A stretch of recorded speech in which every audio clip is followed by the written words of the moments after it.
Good morning बच्चों। विगत कक्षा की तरह आज मैं आपके सामने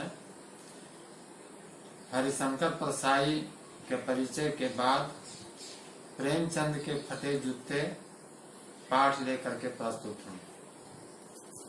बच्चों, प्रेमचंद के फटे जूते एक व्यंग्य प्रधान निबंध है। इसमें प्रेमचंद के फटे जूतों को लक्ष्य करके लेखक ने प्रेमचंद की दुर्दशा का वर्णन भी किया है और व्यंग भी किया है। जो व्यक्ति समाज की कुरीतियों पर ठोकरें मारता है, समाज उसे बदले में क्या देता है, इसका वर्णन मार्मिक रूप में इस निबंध में किया गया है। इसके संकेत बिंदु इस प्रकार हैं। पहला मैंने बनाया है कि प्रेमचंद एक चित्र के रूप में प्रस्तुत है। लेखक के सामने प्रेमचंद और उसकी पत्नी का एक चित्र है। प्रेमचंद कुर्ता धोती पहने हुए हैं, सिर पर टोपी है, गालों की हड्डियां उभरी हुई हैं, पांवों में कैनवस के जूते हैं जिनकी पतरियां निकल आई हैं, इसलिए वे बेहतरीन बंधे हैं। बाएं जूते में एक बड़ा छेद हो गया है जिसमें से उंगलियां बाहर निकल आई हैं। तो प्रेमचंद का स्वरूप का वर्णन लेखक ने संक्षिप्त रूप में इस प्रकार किया।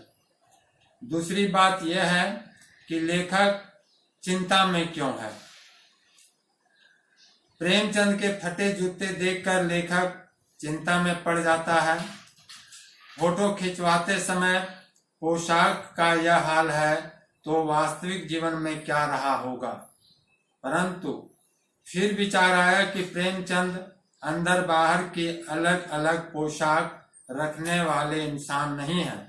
लेखक सोचने लगता है कि प्रेमचंद हमारे साहित्य के पुरखे हैं, फिर भी उन्हें अपने फटे जूते का जरा भी एहसास नहीं है। उनके चेहरे पर बड़ी बेपरवाही और विश्वास झलकता दिखाई देता है। दूसरी बात यह है कि फोटो खिंचवाने के समय प्रेमचंद के चेहरे पर व्यंग भरी हंसी क्यों है। लेखक स्पष्ट करता है कि हैरानी की बात यह है कि फोटो में प्रेमचंद के चेहरे पर एक व्यंग भरी हंसी है। लेखक सोचता जाता है कि प्रेमचंद ने फटे जूते में फोटो खिंचवाने से मना क्यों नहीं कर दिया। फिर लगा कि शायद पत्नी का आग्रह रहा होगा। लेखक प्रेमचंद के दुख को देखकर रोना चाहता है, परंतु प्रेमचंद की आंखों का दर्द उसे रोक देता है। बच्चों, लेखक पुनः सोचता है कि लोग फोटो खिंचवाने के लिए कपड़े, जूते, क्या बीवी तक मांग लेते हैं। फिर प्रेमचंद ने ऐसा क्यों नहीं किया। आजकल तो लोग इत्र लगवाकर फोटो खिंचवाते हैं ताकि फोटो में से भी सुगंध आए, परंतु ऐसा प्रेमचंद नहीं करते हैं। गंदे आदमियों की फोटो भी खुशबूदार होती है। लेखक को प्रेमचंद का फटा जूता देखकर बड़ी आत्मग्लानि होती है। तो बच्चों, जिन बिंदुओं पर लेखक ने प्रकाश डाला है उसका लगभग मैंने वर्णन कर दिया और लगभग उसी आधार पर मैंने प्रश्न दिया है। उसका उत्तर आपको इसी में मिलेगा। ध्यान से सुनेंगे और इसका प्रश्नोत्तर करेंगे।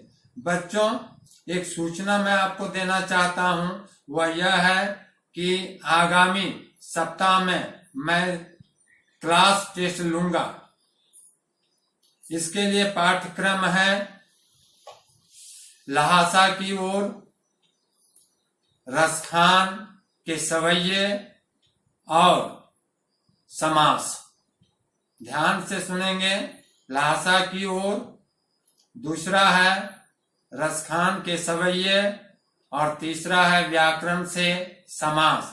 केवल आपको इसी का अध्ययन करना है ताकि क्लास टेस्ट 2 में मैं आपसे प्रश्न पूछूं और उसका उत्तर यथोचित आप दे सकें। धन्यवाद।